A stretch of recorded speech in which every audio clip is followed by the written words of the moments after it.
Merci, monsieur le maire, chers collègues. Après quelques réunions, quelques papiers échangés, vous nous proposez aujourd'hui d'adopter le nouveau règlement intérieur de cette mandature. Je ne vais pas tout reprendre, mais énoncer quelques idées simples. D'abord, remercier Maxime Degaillé d'avoir mené ces travaux et surtout d'avoir mis en œuvre un véritable esprit de consensus. Bien sûr, un consensus, cela ne veut pas dire que tout va à tout le monde, mais au moins, il me semble que chacun a pu s'exprimer et chacun a été écouté, à défaut d'être toujours entendu d'ailleurs.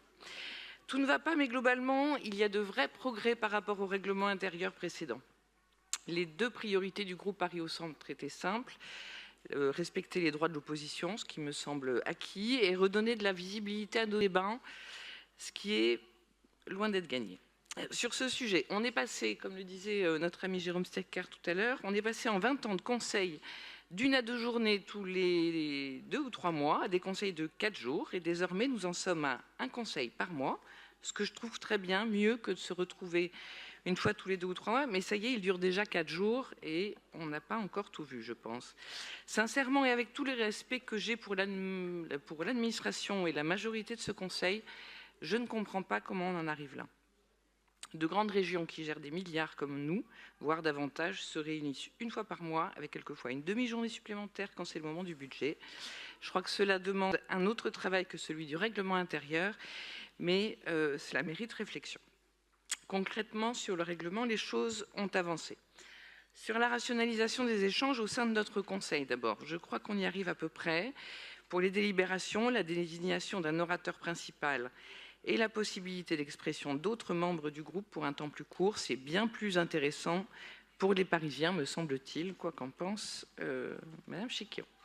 Cette rationalisation passe aussi par la limitation de l'expression de l'exécutif, qui au mandat précédent débordait largement d'un temps raisonnable, toujours à la gloire du maire et au plus grand mépris de l'opposition. C'était très difficile à supporter. J'espère que ça ne reviendra pas.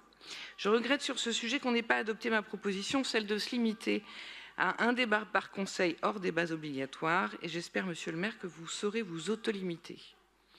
La question des vœux aussi était importante.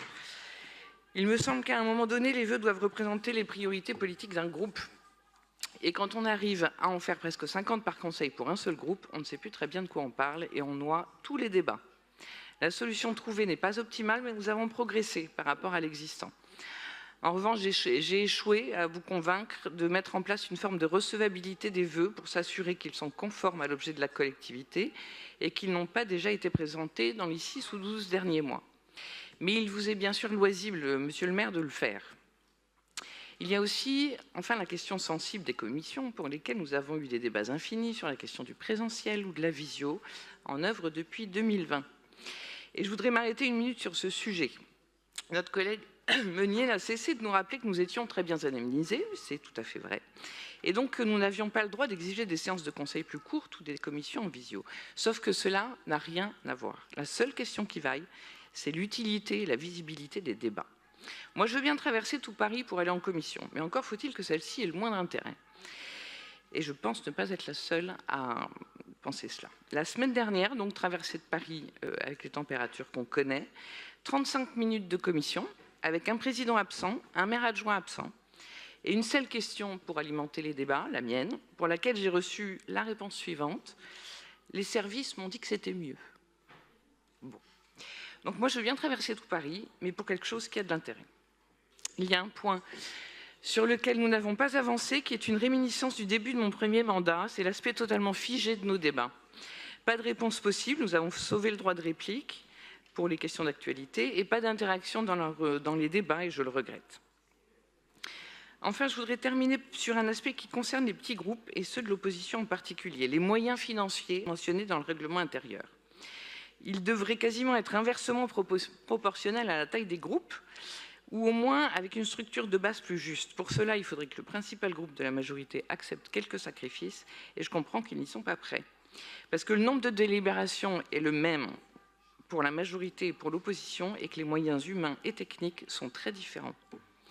Voilà, monsieur le maire, qui pourrait constituer une véritable avancée pour notre capitale, un plus grand respect des oppositions. Notre groupe votera donc ce règlement intérieur, qui n'est pas idéal selon notre point de vue, mais qui a le mérite de faire quelques bonnes avancées. Je vous remercie. Merci.